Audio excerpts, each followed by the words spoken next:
Oh my gosh. Nina gave me permission to talk about her this morning. So I'm going to talk about her this morning.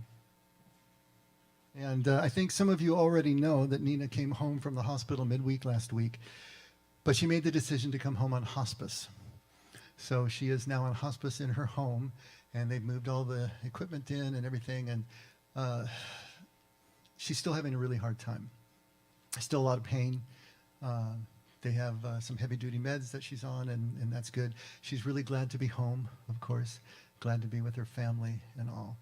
But it was a difficult decision for her, kind of a bittersweet decision for her, because it means there's no further treatment now that she's on hospice. It'll be all focused on comfort care, which she sorely needs, but no more treatment. You know, she's been fighting so long now. It's been 3-4 years that she's been fighting the cancer, and nothing seems to be working. And anything that they tried to treat, it had a domino effect of creating all sorts of other downstream problems. And so she made this decision. It's not that, she keeps saying, I don't want to leave the party, you know? And so it's not that she wants to leave the party, and we're still hoping for a miracle. She's hoping for a miracle. But she's gotten to the point now where she's ready to accept any outcome. And that took some time, you know, coming to a place of complete relinquishment and realizing that the outcome is not in her hands. It's really not in the doctor's hands anymore. You know, she just needs to let it go. And so what she's trying to do right now is to simply engage in the process of life. Engage just in the moments as they come. Let all the rest go. And so in order for us to love and support her, we're going to need to join her where she's at, you know, in this moment, and accept what she's coming to accept. And that hasn't been easy for me, and I'm sure it hasn't been easy for all of you. But it's the best way that we can be with her now. Accept what she's accepting.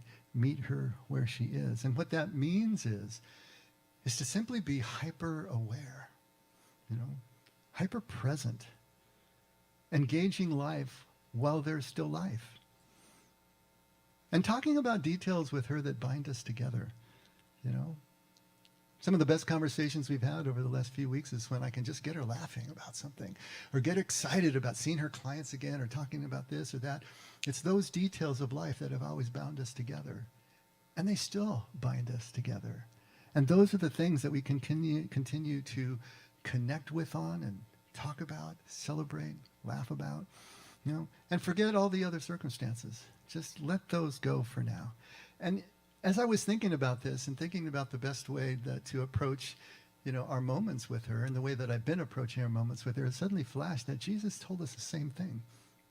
You know, if you take a look at Matthew 9:14, just to hear what's going on here. The disciples of John, these are the disciples of John the Baptist, came to Jesus, and they asked him, "Why do we and the Pharisees fast, but you and your disciples do not fast?"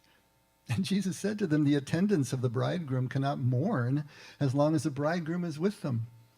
But the days will come when the bridegroom is taken away, and then they will fast." So what's going on here? You know, the Jews had regular fasts that they did twice a week. Plus, they would fast for anything that came along, anything that they needed, or any petition that they had, they would fast again. And remember, these are the disciples of John the Baptist, and he's in prison. So they were fasting for his release, I'm sure. But here's Jesus invoking the image of the central core of any village or town in Judea or in Galilee, the wedding feast. It went on for 7 days. When you had a wedding at your home, you had guests over for 7 days. They just stayed and continued, you know. And as long as that wedding feast is going on, as long as the party is going on, you're not going to fast. This is what Jesus is trying to say. While there's life, while there's a party, it's celebration. We don't fast, we don't mourn then. There will be a time for that. But that time is not now. This is what we can do. We can join her in the party. She has always seen life as a party. Any of you who know Nina know that that's the case. In her mind, she was always preparing for a party. She was always decorating. She was always setting the table and setting everything. And if you said it just the wrong way, then she would reset it for you because it was her party, right? This is the way she's always been. And so the best we can do is just join the party. Join the party and laugh and love our moments that we have. Now, obviously, we're not going to be able to help projecting into the future or projecting into the past or projecting into the abstract for that matter.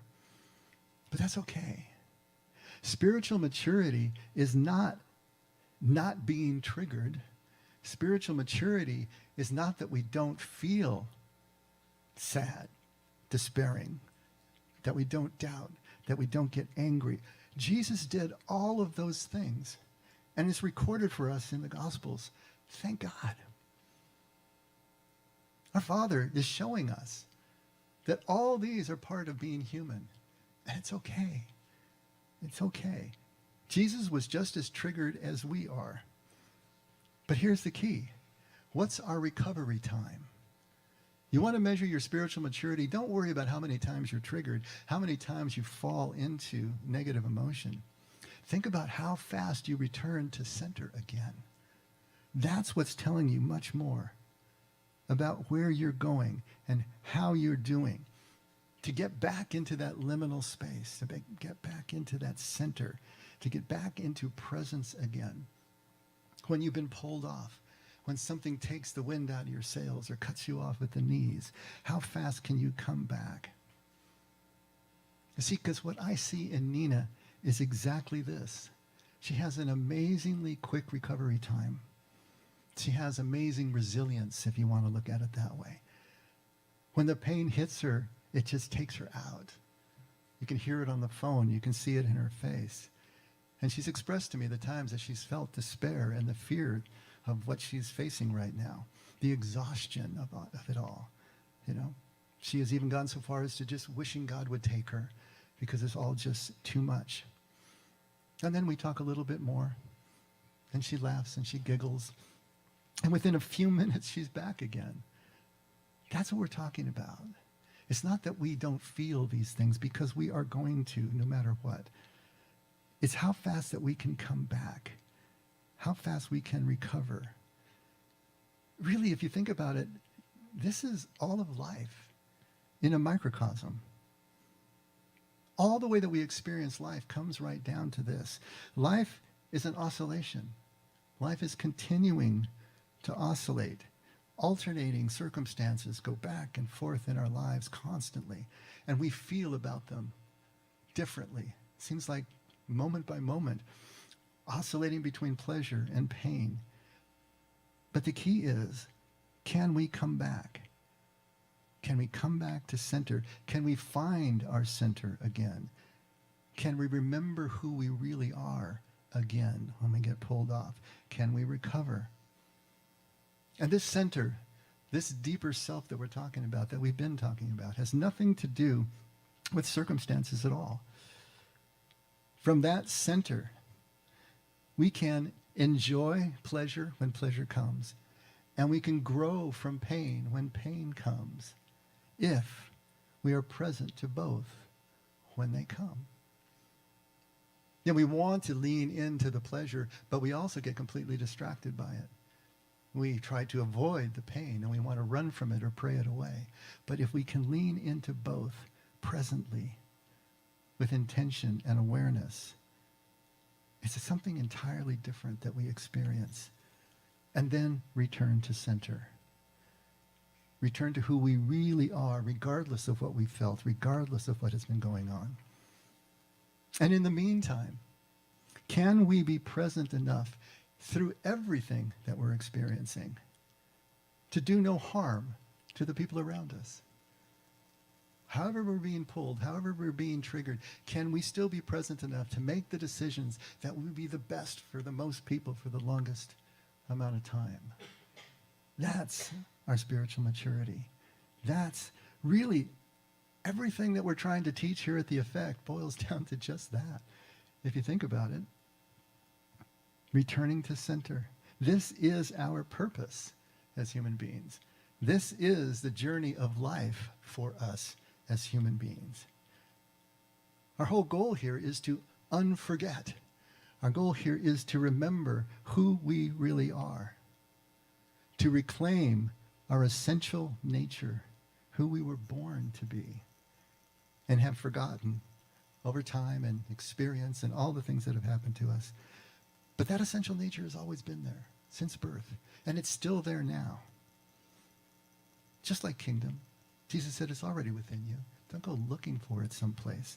It's all right here, right now. And so if we can just learn to live vulnerably, live triggerably, right? Be close to the people that we love, no matter what's going on in their lives.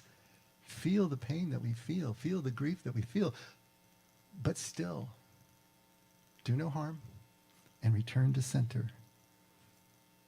All the time that we're doing this work of excavation, continuing to let go more and more of the layers of things that keep us from who we really are, unidentifying with all that is not us. And we can do this by intention if we're really focused, if we're aware. Or we can let life do it for us catastrophically. Strip away things, pull back the curtain, or a combination of the two. Because this is really key. We want to be reliable witnesses to all that life has to offer. Let that sink in for a minute. We want to be reliable witnesses to all that life has to offer. To see it all, be present to it all, take it all in, and mirror it back as it is, not colored by anything that we're feeling. Reliable witnesses to all that life has to offer, and to remain grateful simply for the privilege of being here. Sometimes that's really hard to do when life is being difficult, but to be grateful for simply being here. When we witness someone like Nina, when we witness someone like Scott, or Brady in Phoenix, one of our Phoenix persons, and so many other of you who are going through so much right now, these people that we know that have found this kind of resilience in their lives, their ability to recover from the things that take them out. These people who have found a center, a remembrance of their deeper self that is overlaid on everything that they're experiencing, who have found a quiet corner to which they can return in their spirit. We're witnessing human purpose being lived out in front of us. And this purpose is most apparent in distress and under stress, of course, as we watch them in impossible situations still have that center guiding them and comforting them in ways that sometimes we can't totally understand. And then finding ways to come back home again, all in the space of just a few minutes. But we also see this in normal times, based in the consistency and the integrity of a person who is characterized by presence. Characterized by presence. Still not perfect, doesn't mean they're present all the time, right? Not perfect, but there's no shame in breaking down. We have to get this through our heads. We've got such a stigma on it. We think we're supposed to be perfect somehow. We're supposed to be always just, buttoned down and doing exactly what we think, whatever it is we're supposed to be doing, but there's no shame in breaking down. There's no shame in feeling despair. There's no shame in being triggered. What do you think Jesus was feeling at the temple when he was overturning tables of the money changers? You think he was all centered and perfect at that moment? What do you think he was feeling when he called out in the garden and actually sweat blood, which is physically possible to do if you're under enough stress? What do you think he was feeling there? What was he feeling on the cross when he called out, "My God, why have you forsaken me?" Of course he was triggered. Of course he felt despair. Of course he felt abandoned. Yeah, we try to spiritualize that away, but the truth is, as a human being, of course that's exactly what he felt. But there's no shame in it, because we don't have control over our emotions. We don't have control over what we feel. And that which we have no control over, we have no responsibility over either. We're not responsible for what we can't control.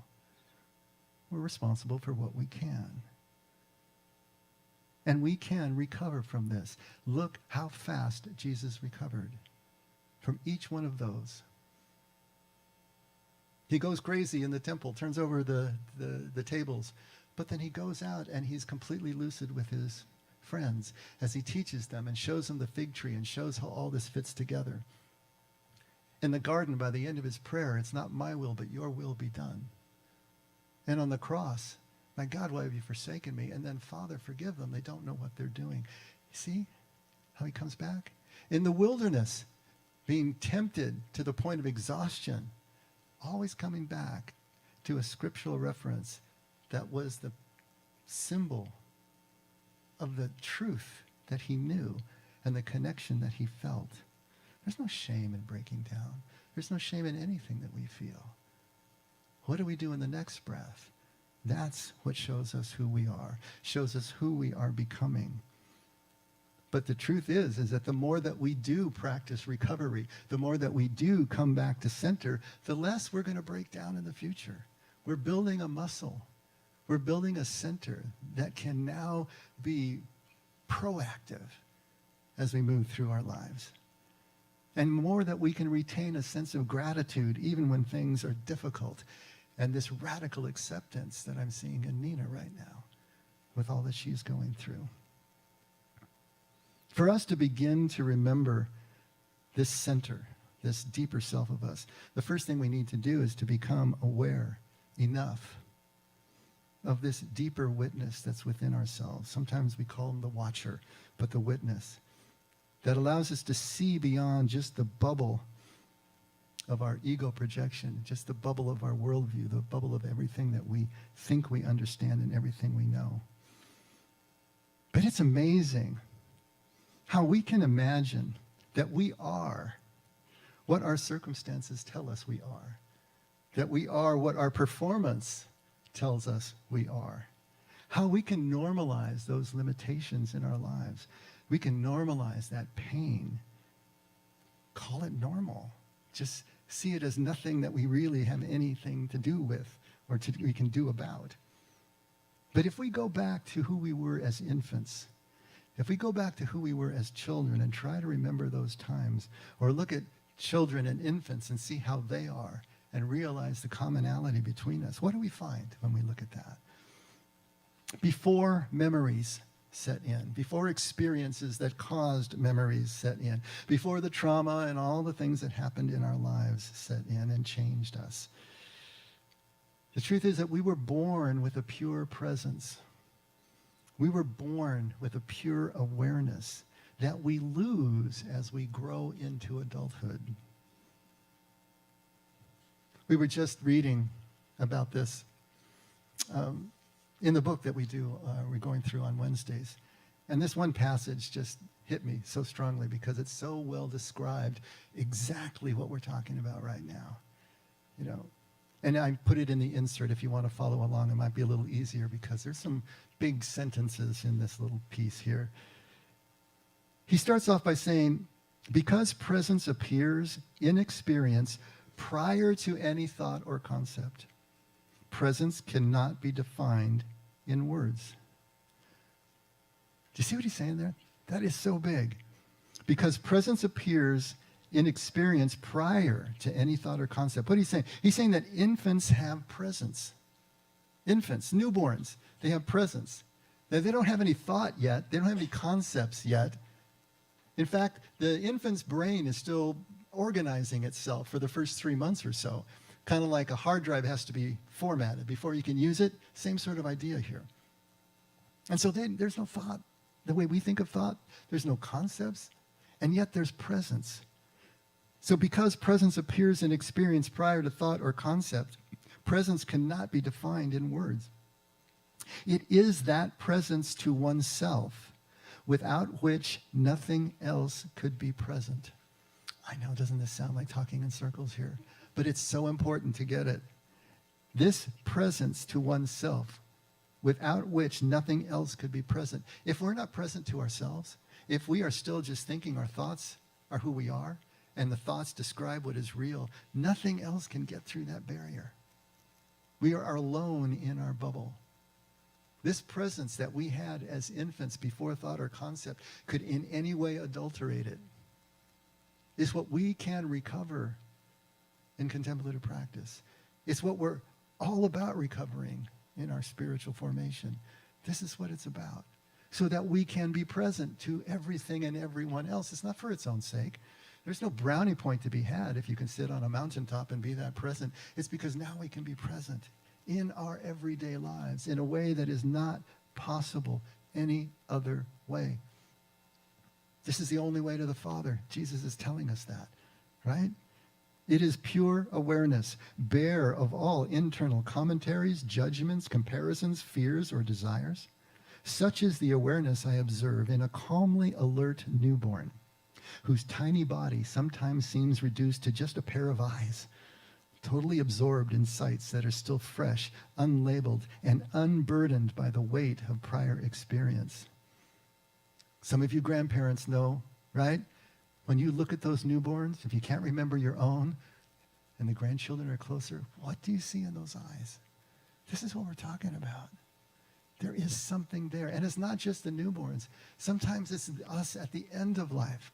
I remember looking into Linda's face and watching her eyes looking intently at something in the corner of the ceiling, and I'd whisper in her ear, what are you seeing? What are you seeing? And of course she couldn't respond, but there was something going on, something that I couldn't enter into.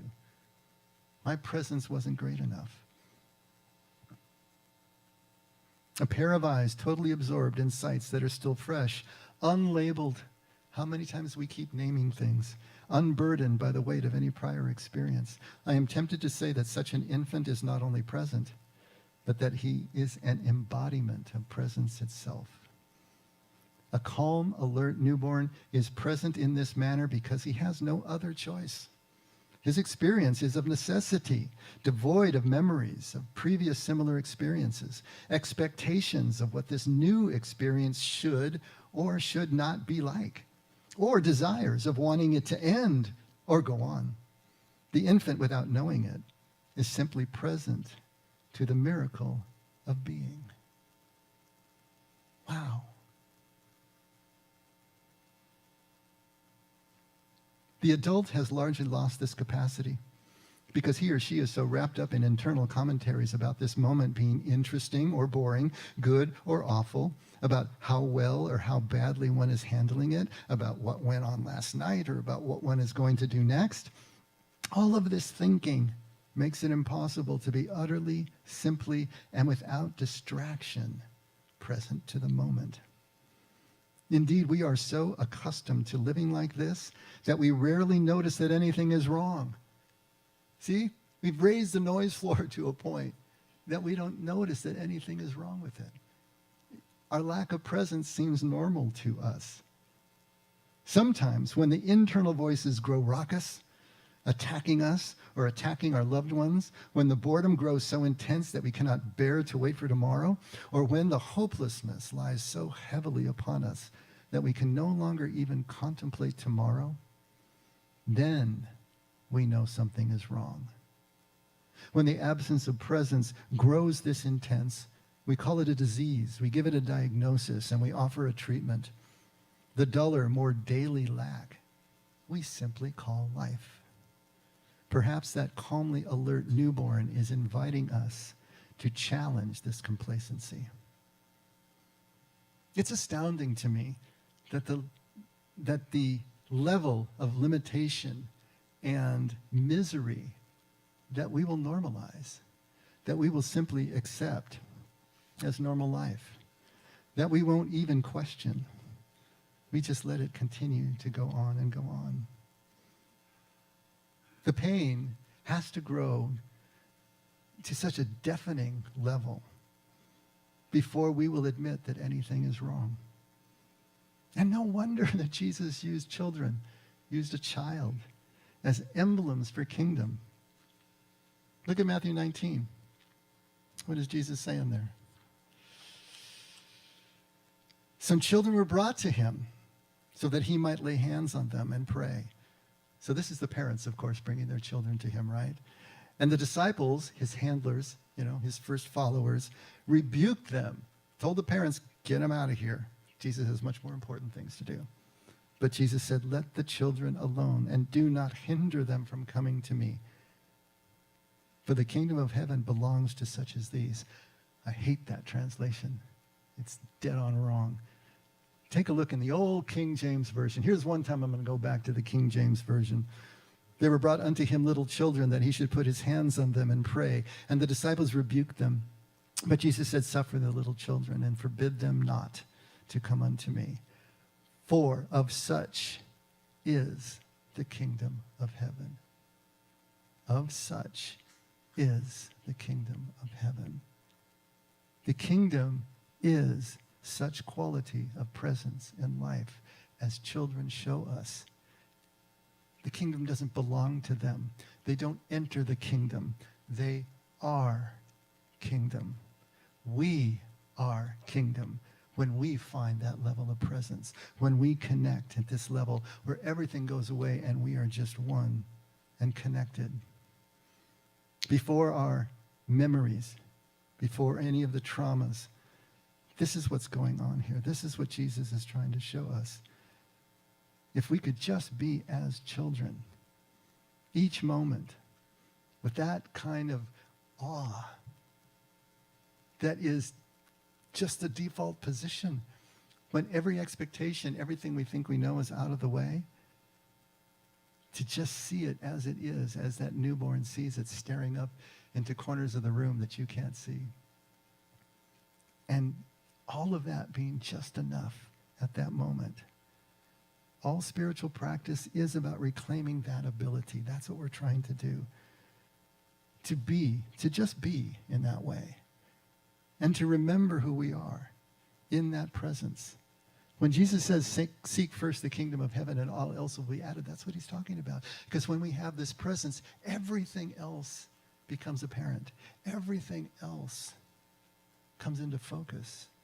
And the world makes sense in a way that it doesn't. And the fears that we have a chance to start to slip down to a lower level because we know that we know what's really going on. And so the question becomes, how do we do that? How do we begin to develop the awareness of the cage that we're in as adult human beings? That the limitations we have learned that hide our center are just that, illusions that we have self-created of our remembrance of who we are. How do we do that? How do we get back to that? Well, we're going to need a jolt. We're going to need a cattle prod. We're going to need something, a wounding as the hero's journey starts. Something intense enough. And that can be great love or it can be great suffering. But usually it's great suffering, let's face it, right? Something intense enough that our mask slips. Something intense enough that we see through the illusions that we have created. Something that takes us out of what we have accepted as normal life and shows us a vastness that we couldn't otherwise imagine. Wanted to read just a little bit from one of my favorite authors, Chuang Tzu, about 2nd, 3rd century BCE. But he has a piece called Autumn Floods, and we have read it in here before, but I think now it's so appropriate. How do we break through? What is the jolt that is going to allow us to be able to have the kind of presence that changes everything? It was the time of the autumn floods. Every stream poured into the river, which swelled in its turbid course. The banks receded so far from one another that it was impossible to tell a cow from a horse on the other side. Then the spirit of the river laughed for joy, that all the beauty of the earth was gathered to himself. Down with the stream he journeyed east until he reached the ocean. There, looking eastward and seeing no limit to its waves, his countenance changed. And as he gazed over the expanse, he sighed and said to the spirit of the ocean, a vulgar proverb says that he who has heard but part of the truth thinks no one equal to himself. And such a one am I.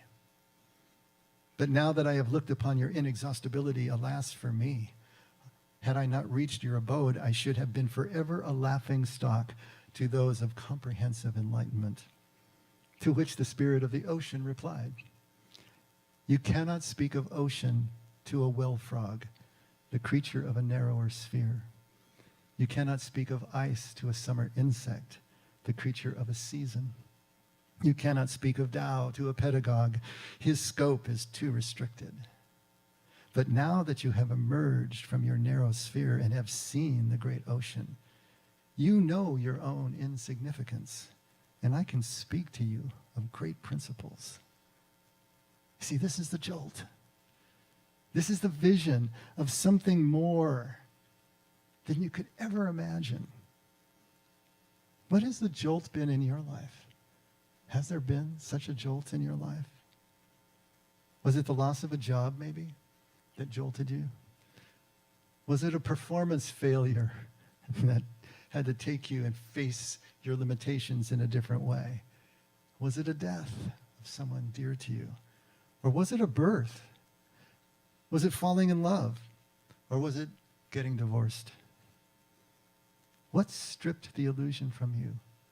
What thing had that intensity, that capacity to break through normal life as you saw it and show you that something else was at work here and that something was amiss?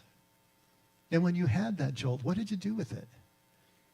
Did you just double down and try to work harder? Did you indulge if it was a pleasant jolt? Did you allow yourself to become distracted? Or did you truly consider the implications of what you were being shown at that moment? The great principles that were open to you at that moment. Did you allow this jolt to reframe your sense of self? Don't feel bad if you didn't. Almost nobody does it the first time, right? What was that in the Matrix? Everybody falls the first time? Yeah, it's like that, you know. But the river is ready at this moment. The story continues. There is no body of water beneath the canopy of heaven, which is greater than ocean. This is the spirit of the ocean speaking.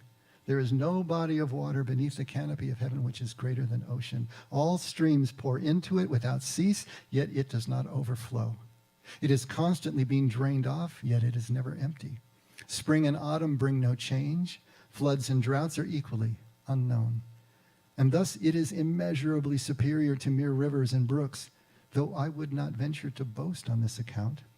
For I get my shape from the universe, my vital power from the yin and yang. In the universe, I am but a small stone or a small tree on a vast mountain. And conscious thus of my own insignificance, what is there of which I can boast? The four seas, are they not to the universe but like puddles in a marsh? The middle kingdom, is it not to the surrounding ocean like a tare seed in a granary? Of all the myriad created things, man is but one. And of all those who inhabit the land, live on the fruit of the earth, and move about in cart and boat, an individual man is but one. Is not he, as compared with all creation, but as the tip of a hair on the horse's skin? Very well, replied the spirit of the river. Am I then to regard the universe as great and the tip of a hair as small? Not at all, said the spirit of the ocean. Listen, dimensions are limitless. Time is endless. Conditions are not invariable. Terms are not final. Thus, the wise man looks into space and does not regard the small as too little, nor the great as too much, for he knows that there is no limit to dimension. He looks back into the past and does not grieve over what is far off, nor rejoice over what is near, for he knows that time is without end. He investigates fullness and decay and does not rejoice if he succeeds, nor lament if he fails, for he knows that conditions are not invariable. He who clearly apprehends the scheme of existence does not rejoice over life, nor mourn at death, for he knows that terms are not final.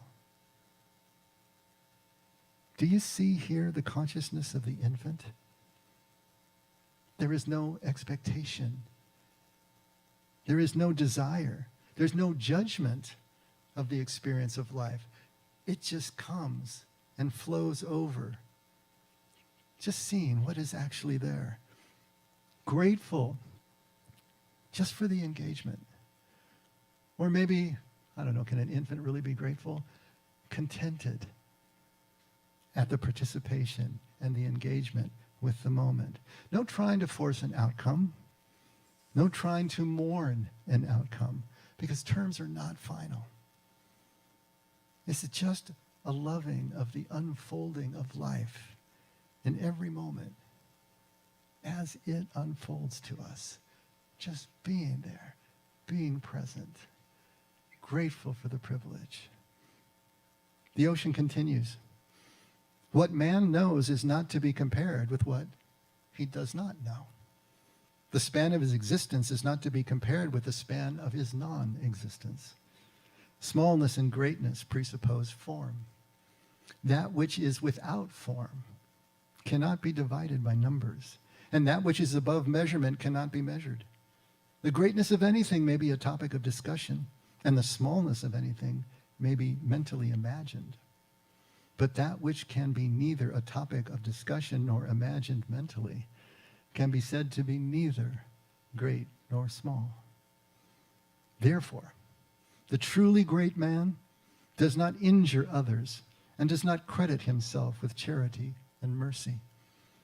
He seeks not gain, but does not despise the servants who do. He struggles not for wealth, but does not lay great value on his modesty. He asks for help from no man, but is not proud of his self-reliance. Neither does he despise the greedy. He acts differently from the vulgar crowd, but does not place high value on being different or eccentric. Nor because he acts with the majority does he despise those that flatter a few. The ranks and rewards of the world are to him no cause for joy. Its punishment, no shame, no cause for disgrace. He knows that right and wrong cannot be distinguished, that great and small cannot be defined. I have heard say that the man of Tao has no reputation. Perfect virtue acquires nothing. The truly great man ignores self. This is the height of self-discipline. And I know how dense that sounded, and I know how alien it probably sounded, but this is exactly what Jesus is trying to get across to us when he says the only way that you can find your life is to lose it, to ignore yourself, to not count all these things as great or small and place yourself somewhere in the pantheon of that spectrum, to just be, not to judge, and let the moment unfold. Let our participation in it be the be-all and end-all of why we're here. In the eyes of that infant, there is neither great nor small. There's neither far nor wide. The infant has no frame, no reference, no way to be able to judge anything at all, no experience by which to measure such things. All things are great. You've seen small children. You know what I'm talking about. Everything is great. Every Christmas tree is 30 feet tall. No matter, right? Everything is great. Everything, most importantly, is enough. The smallest things delight the child. It is enough for them. If we let life do its work on us, if we pay attention to life, we can become aware of great love and great suffering and how it does its work on us, how it can make us present in ways that we can't manufacture on our own. Sometimes this happens painfully slowly. Other times it happens quickly. Those of you who are more intuitive can make these leaps. But the whole point is to return to the garden of the infant. Return to the garden where we don't know we're naked. We don't have that ability to judge such things. And we can walk in the evening, in the cool of the evening with our God. This is what we're trying to do. We've got to get back to the garden. All of our desires, all of our expectations that pull us out of ourselves, that pull us out of moments that we could otherwise spend and let be enough, when we are in this mode, become defined only by the moment itself and not by anything that sits outside of it. The moment becomes everything. The moment becomes enough. The moment is everything, whether you see it that way or not. Anything that we can imagine and think about outside of this moment is simply electrical firings in our brain. It means nothing. This is the moment. This is the only moment, and it is enough if we just let it be. And we're not going to do this all the time. I'm not saying 100% of the time. Just as life is going to oscillate for us between pleasure and pain, we are going to oscillate between presence and judgment. It's what we do. It's what we have to do. We can't just be in this pure presence, or like the infant, we're just going to be drooling in the corner, and we're not going to be any good.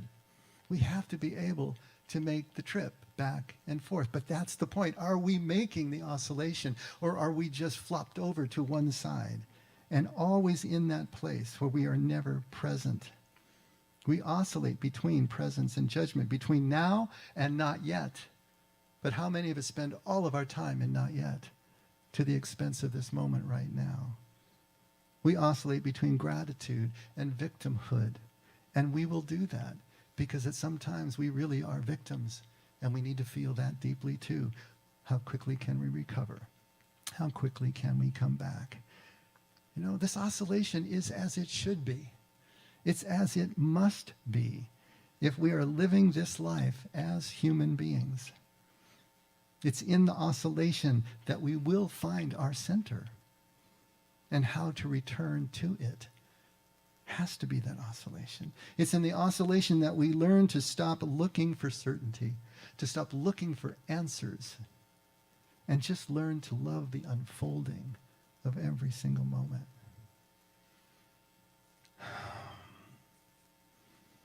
So my friend of 20 years is now on hospice. And she's your friend too. She's a pillar of this community. Everything that I've done for the last 20 years, that Marion and I have done for the last 20 years, we've done with Nina. There's nothing that we've done apart from her. And I can't imagine doing any of this without her. And this is what is so hard for me to try to get my head around. I have delayed accepting any outcome the way Nina is doing now, other than the one that I wanted, for as long as I possibly could. But now all I can do is to continue to follow my friend's lead, right? It's just the way I've done for the last 20 years. But this is not a direction that I want to go. I need to let her set the tone and the terms of our time together, our moments together. And I need to accept what she's accepting. And simply just engage the moment as if it's the entirety of our friendship together, because it is the entirety of our friendship together. Every moment is everything that I've ever experienced with her. If I let it be, if I let it be enough, and if I pay close attention to her eyes as they become more and more infant-like, more and more childlike, more and more radically accepting, then I can continue to learn from her, even as she oscillates between her fear and her sorrow, right? And then back to gratitude and joy. I can continue to learn from her and see how life works and see it in her eyes. And if I resolve to carry that image of her through all of my oscillations, then I can find my way home. I can find my way back to center, back to source, back to my God.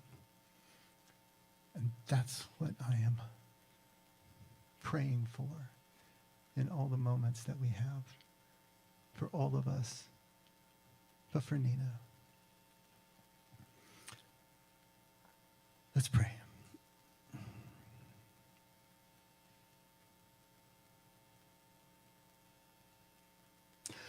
Father, hope springs eternal. We continue to pray for healing. Why wouldn't we? We continue to pray for healing. Nina continues to pray for healing. Her family continues to pray for healing.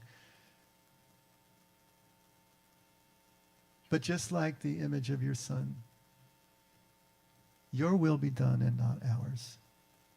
We will continue to live and breathe and laugh and love and do life as we do, and accept the outcomes as they unfold to us, at least on a good day. Help us to have more and more good days. Help us to see what this is really all about. Help us to break through whatever we need to break through to see with those child's eyes what is really around us, so that we can be grateful for everything that we've been given, even when it hurts. We love you, Father. Thank you for loving us. Never let us forget we can only love because you loved us first. In Jesus' name, amen. Let's stand.